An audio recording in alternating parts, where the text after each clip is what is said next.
wanahabari, niwashukuruni sana kwa uwepo wenu siku ya leo.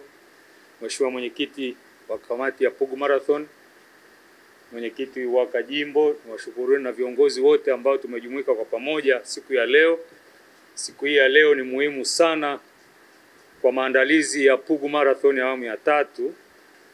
Tukikumbuka kuwa tarehe 21 mwezi wa kwanza 2025 katika ukumbi wa Kardinali Pengo St. Joseph, naamini wanahabari wengi mliopo hapa tulikuwa pamoja. Askofu msaidizi Masham Msomba pamoja na maaskofu, baba askofu mkuu na askofu msaidizi Mchamungu pamoja na madekano wote 15 walishiriki katika uzinduzi wa Pugu Marathon awamu ya 3. Sasa kuendeleza uzinduzi ule wa Pugu Marathon awamu ya 3, leo tumekutana tena hapa kwa jambo moja kubwa. Kwanza la kukumbushana, sasa usajili wa Pugu Marathon awamu ya 3 ni rasmi umefunguliwa. Tukijaribu kurudi nyuma katika maandalizi yetu ya Pugu Marathon awamu ya 2 ambayo yalifanyika tarehe 18 mwezi wa 5 2024 katika viwanja vya Pugu, kulikuwa kuna baadhi ya changamoto ambazo zilijitokeza. Basi kupitia hadhara hii nijaribu kuwatoa wasiwasi katika yale mapungufu yaliyojitokeza katika awamu ya 2. Awamu hii ya 3 tumejitahidi kwa kadri iwezekanavyo kuyaondoa. Makubwa mawili ambayo tumejaribu kuyafanyia marekebisho makubwa ni mfumo wa usajili, ambao siku ya leo tutaambizana kwa kina ni mifumo gani basi iliyokuja ili kuhakikisha hatutokuwa na changamoto ya usajili. Changamoto ya pili iliyojitokeza katika awamu ya 2 ilikuwa ni zile running kits. Unajua, katika jambo lolote ambalo linahitaji maboresho, lazima tukiri madhaifu yaliyopita ili tuweze kufanya maboresho mazuri zaidi. Sasa kabla sijazungumzia usajili na mifumo yake 4 ambayo tutakuja nayo, naomba basi nichukue nafasi hii kuwatoa wasiwasi washiriki wote wa Pugu Marathon awamu ya 3 ambayo itafanyika tarehe 31 mwezi wa 5 2025 katika viwanja vya Hija Pugu kuanzia saa 12 asubuhi. Lakini watakaofika kabla, kama mnavyojua, kuna ile amsha kabla ya marathon. Kwa hiyo kama marathon zinaanza saa 12, basi si tufike kabla. Kwa hiyo nawasihi washiriki wote, 1, wasijaribu kabisa kukosa. Na 2, japo mbio zinaanza saa 12 asubuhi, lakini washiriki tujitahidi kufika mapema zaidi ili ile shamra ile au wale vijana wanasema amsha tuweze kwenda nayo sambamba kwa ajili ya kuanza mbio zetu za saa 12. Sasa nilikuwa nazungumza running kits kwa maana kwamba zile t-shirt. Mwaka jana ilikuwa ni changamoto kidogo. Mwaka huu tuwaondoe wasiwasi washiriki wote kwamba tunazo sasa t-shirt za kutosha, zenye ubora wa kutosha na size zitatosheleza. Na nitaomba ile timu ya usajili ijaribu kutuonyesha baadhi ya t-shirt hizo na muonekano wake. Wajaribu kuishika ili tuone ule ubora wake. Ni t-shirt nzuri ambazo tunaamini zitakidhi viwango vya washiriki wa mbio. Na tracksuit 500 katika mikutano 3 mfululizo. Halmashauri wa Kajimbo ambayo ilifanyika Changanyikeni, alafu halmashauri wa Lei Jimbo ambayo ilifanyika Gaspari, na juzi halmashauri wa Wata Jimbo ambayo ilifanyika Mtakatifu Peter Clever Mbezi Luis. Kwa kuwapa tu taarifa, wameshabuku zaidi ya tracksuit 300. Kwa hiyo tumebakiwa na tracksuit 200. Lakini tumewapa na bei. Bei ni kubwa kidogo, lakini si mnaona ni nzuri. Ndugu washiriki, nadhani mnaona ni nzuri. Kwa hiyo bei yake itauzwa kwa shilingi 250,000. Kwa bei hiyo tayari tracksuit 300 zimeshaondoka. Tumebakia na tracksuit 200. Tunaamini nazo zitaondoka. Kwa anayehitaji basi naomba aweze kuwahi. Bila kupoteza muda, naomba basi niwaelezee ile changamoto ya pili ambayo tuliipata mwaka jana. Mifumo ya usajili. Tulivyofika wiki mbili kabla ya mbio zetu, tulipata changamoto kubwa ya usajili. Kwa namna nyingine tulipewa taarifa na wataalamu kuwa kulikuwa kuna mkongo wa mawasiliano ambao ulikuwa chini ya bahari ulipata hitilafu. Lakini haikupashwa kumsumbua mshiriki. Kwa sababu mshiriki anatakiwa yeye awe comfortable, sisi ndo tuhangaike. Sasa mwaka huu tumejaribu kuwaletea mifumo minne ya usajili. Naomba tusikilizane kwa makini hapa. Tutakuwa na mfumo wa kwanza ambao utakuwa ni lipa namba ya kampuni ya Yas. Kwa sasa hivi inatambulika kama Mixx by Yas. Ni kwa nini tumeingiza hiyo? Baada ya itilafu ya ule mkongo mwaka jana, namba hili tusaidia sana. Tukaona mwaka huu si vyema kwa sababu hatuwezi kujua litakalotokea. Sisi waandaaji wa marathon, jukumu letu ni kuhakikisha kwamba changamoto ambazo zilitokea mwaka jana, mwaka huu haziwezi kutokea tena. Kwa hiyo tunaileta kwenu lipa namba ya Yas au Mixx by Yas. Naomba tuingize akilini mwetu na ikiwezekana tuandike kwa kumbukumbu za siku zijazo. Namba hii ni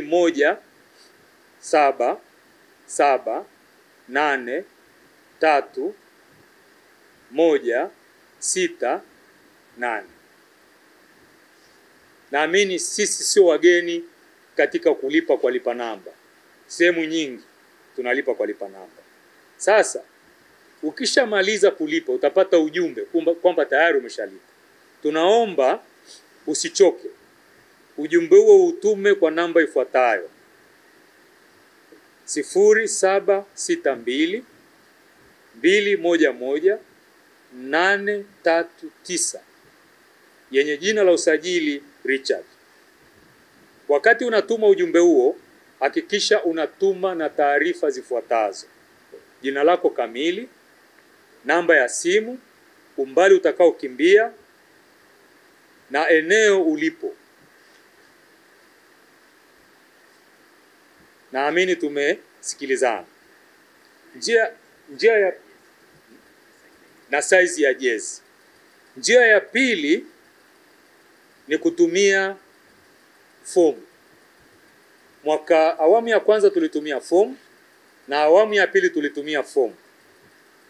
Katika maparokia, katika vikundi, unasajili au unachukua fedha za washiriki mbalimbali kwa uaminifu.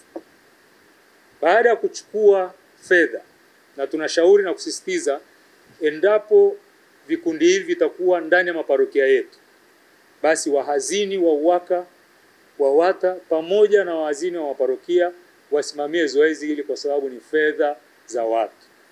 Fedha zile zikusanywe kwa majina na kumbukumbu ambazo zitaingizwa kwenye kadi hii, fomu hizi za usajili, ambazo zinapokea taarifa zote. Fomu hizi utakuta zinakutaka uweke jina lako kamili, mahali unapoishi, umri wako, jinsia, namba yako ya simu, aina ya mbio, kama utakimbia kilomita 2.5, kilomita 5, kilomita 10 au kilomita 21, na uweke t-shirt size yako. Tumeweka t-shirt size aina mbalimbali. Chagua t-shirt size kuendana na wewe ulivyo.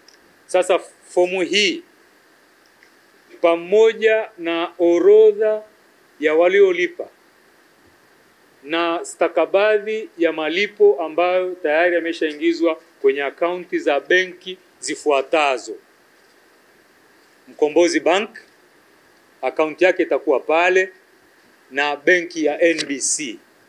Baada ya kufanya vile, taarifa hizi zifike kwenye kituo cha usajili Mwenge au kupitia maparokia. Kutakuwa kuna timu za usajili, itoke kwenye parokia kwenda kwenye dekania, then zitafika kwetu. Basi zoezi hili lifanyike mapema ili liweze kuwaruhusu timu ya usajili kuweza kuchakata taarifa zenu na kuhakikisha mnapata vifaa vya kukimbia mapema. Aina ya tatu, nitamuita Anthony kutoka Mkombozi Bank aweze kutuelezea awamu ya aina ya tatu, na baada ya hapo tutazungumza aina ya 4. Basi tutakuwa tumemaliza swala la usajili. Kama nilivyosema, Pugu Marathon itakuwa na vionjo vingi zaidi. Tutakuwa na matendo ya huruma ya kuchangia damu kwa wale wahitaji. Kama tunavyofahamu, mahospitali yetu yamekuwa na changamoto ya damu. Zile blood bank wanasema zina uhaba mkubwa, hasa ukitilia maanani hali halisi ya madereva wetu mbalimbali na watumiaji wa vyombo vya moto. Imekuwa ni changamoto kubwa. Kwa hiyo tutafanya matendo ya huruma. Wale watoa huduma wa kuweza kuchukua damu watakuwepo mapema. Tunawasihi na kuwaomba mjitokeze kwa ajili ya matendo makuu hayo ya huruma. Na kupima afya itakuwa ni bure. Kama tunavyojua, leo tukiulizana hapa ndani ya mwezi huu au miezi 6 iliyopita nani aliyopima afya? Atakwambia kwa sababu nilikuwa mgonjwa. Utakuwa ni wewe tu. Baba mwenyekiti anasema atakuwa ni yeye tu, kwa sababu wa Tanzania hatuna desturi ya kupima afya zetu. Ni muhimu. Hata ukienda kupima pressure, inawezekana iko katika awamu za mwanzo ukashauriwa, badala ya kuletea matatizo makubwa ikaweza kutatulika. Kwa hiyo afya bure. Upimaji wa afya utakuwa bure. Lakini kama nilivyotaja awali, ni mtoko na bata. Washiriki akina mama ndio wakati wenu. Kwa sababu ukikaa kwenye jamii wanaotafuta mtoko zaidi ni akina mama. Samahani kwa kusema namna, lakini ndio hali halisi. Tunazungumzia hali halisi. Kwa sababu labda baba kipindi cha nyuma tulikuwa tunaenda makazini, sisi tukienda kwenye chakula cha mchana ni mtoko, wa mama wako nyumbani. Kwa hiyo mama tutumie nafasi hii. Lakini wakati unatoka usimwache baba, njoo naye. Hata kama kuna mambo ambao mlikuwa mjaongea siku 3-4 ndio mtoko wenyewe. Sasa itakuwa ni jambo la kushangaza sana. Nyumba sasa mama kamshawishi baba, ametoka na baba, lakini mamacha watoto. Msiache watoto. Njooni nao. Na sisi tutajaribu kuweka mazingira ya kuweza kuwapa entertainment na watoto. Njooni na watoto. Tutoke wote. Tushiriki. Ni Pugu Marathon ya kwetu wa Katoliki, tushiriki kwa ujumla wetu. Na wale wote wenye mapenzi mema, njooni tushiriki. Kama vile sisi wa Katoliki tunavyoshiriki Kili Marathon na marathon nyingine, basi na nyie njooni kwetu muone na sisi tunavyoweza kuandaa marathon hizi. Na labda kwa kugusia kwa umbali, kipindi cha nyuma wakati tunakwenda kwenye marathon walikuwa wanazungumza. Kumbe haikuwa hivyo. Toka tumeanza Pugu Marathon, hii ni awamu ya 3 tunakwenda, hatujasikia yale ambayo alikuwa anazungumzwa kule kwenye marathon nyingine. Kumbe hayakuwepo. Inawezekana sisi sasa kanisa Katoliki baada ya kuanza Pugu Marathon ndio tumevunja ile stigma. Kumbe Pugu Marathon ni kujenga afya, sio mambo mengine. Basi tujitokeze kwa wingi kabisa. Na zisi parokia zote kupitia halmashauri walei, waka, wawata, vijana na mashirika mengine yote na vyama vyote vya kitume, tuhakikishe tunashiriki. Kila parokia isitoe chini ya washiriki 50. Ni jukumu letu sisi viongozi tuliopewa dhamana na waumini wenzetu kuhakikisha kwamba hamasa inawafikia wote ili tuweze kushiriki kwa wingi. Na katika maparokia yetu tusiwaache maparoko wasaidizi na mapadri wote. Kwanza kwa kuhakikisha kwamba wamevaa vazi ili pendwa lenye alama hii ya Pugu. Alama hii ni adimu. Tuhakikishe wamevaa vazi ili pendwa na wanashiriki. Sasa nitashangaa pia mwenyekiti waka jimbo kwamba tena pale wamekaa wanasema baba paroko lipo, wakati waka wapo. Waka wanaweza kusema tunamlipia baba paroko pamoja na kumnunulia tracksuit. Wawata wakasema paroko msaidizi. Viwawa nao wakasema kuna maparokia mengine na mapadri zaidi ya 2, nao wakawachukua. Na masista wetu tusiwaache, tuhakikishe tunakuja nao ili Pugu Marathon iwe ni Pugu Marathon ya wote. Makatekista wetu tusiwaache. Yesu Kristo. Kama alivyosema katibu, naitwa Beatrice, natoka kwenye kamati ya maandalizi chakula cha hisani. Kamati hii iko chini ya kamati kubwa ya Pugu Marathon. Na lengo la chakula hiki ni kujenga kituo cha hija cha Pugu. Tuna lengo la kufanya kituo cha hija cha Pugu kiwe kituo cha hija cha kitaifa na kimataifa. Watu mbalimbali waje Tanzania, waje Dar es Salaam kuhiji Pugu. Basi chakula cha hisani kitafanyika tarehe 9 ya mwezi wa 5 2025. Itakuwa ni Msimbazi saa 11 jioni. Tutapata muda wetu pale wa kula chakula na baba askofu, lakini pia wakati huo tutakuwa tunakula na kunywa, tunakuwa tumechangia ujenzi wa kituo chetu cha hija. Mpaka sasa tayari tumeshasambaza kadi hizi hapa ambazo tumepewa kwenye kila parokia kupitia viongozi wa parokia, halmashauri ya walei na viongozi wa vyama vya kitume, waka wa wata na viwawa. Basi tunawaalika waumini wote ambao tayari wameshakwisha kupata hizi kadi au ambao watazipata waweze kujitokeza kuchangia, na mchango ni kuanzia shilingi 50,000 na kuendelea kadiri ambavyo utaguswa. Na tunatarajia kupata mchango huu kabla ya tukio. Unatoa mchango wako, unapata kadi yako ya mwaliko kwa ajili ya kujiandaa kuja kula siku hiyo. Basi baada ya kusema hayo, pia tunawaalika na watu wote kwa dini zote kuweza kushiriki pamoja nasi kula ikichakula pamoja na kuchangia kituo chetu cha hija Pugu. Wakajenga kituo pale, alafu tarehe 13 Januari 1889 jeshi la Abushiri na Waarabu wakavamia kituo, wakaua 3 ambao tunawachukulia kama wafiadini wa Pugu. Alafu baada ya kuwaua Wabenediktini waliondoka, lakini baadaye mambo yalifanyika taratibu. Mwaka 1940 wakati huo Askofu Edgar Maranta aliombwa aangalie namna gani ya kusaidia elimu katika jimbo katika Tanzania.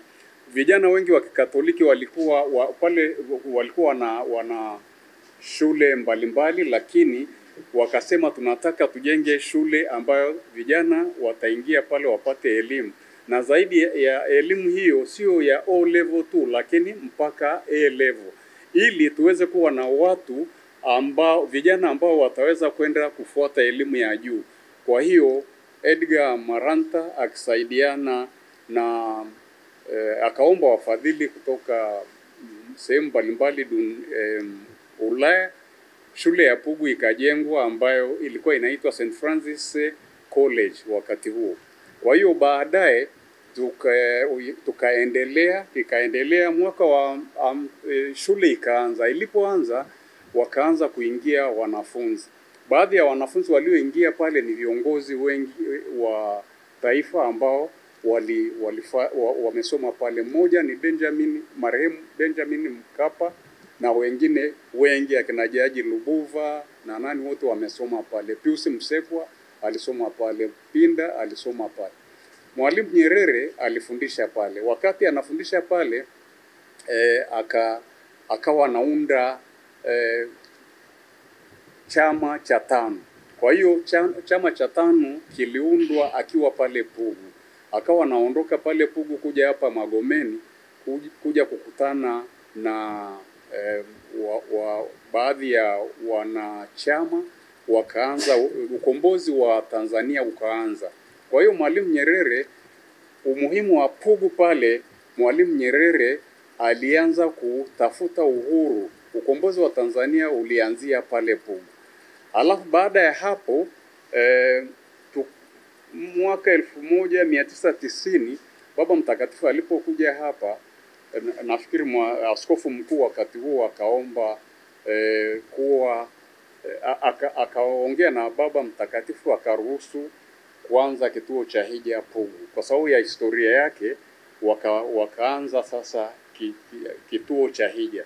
Sasa hiki kituo cha hija kinahitaji resources, namna gani ya kukinyanyua na kukijenga. Kwa hiyo tukatafuta njia mbalimbali, tukaona kati ya njia nyingi tulizofanya, Pugu Marathon ni moja ambayo tulifikiri hii itasaidia kufanya kituo kiweze kujijenga taratibu. Tumefanya mambo mengi, lakini hiki ndio cha msingi. Kwa hiyo umuhimu wa Pugu Marathon, watu wanapouliza Pugu ni nini? Pugu ni sehemu ya chimbuko la historia yetu ya Kanisa Katoliki, ni chimbuko la elimu na ni chimbuko la ukombozi wa nchi yetu. Kwa hiyo kwa kifupi kabisa, tunaomba kuwashukuru sana watu wote, lakini tunamshukuru sasa Baba Askofu Mkuu na maaskofu wasaidizi, chancellor, madekano, maparoko, wa viongozi wa halmashauri ya walei, viongozi wa vyama vya kitume kwa ule moyo wao wa kushiriki katika kuendeleza kituo cha hija Pugu. Asanteni sana.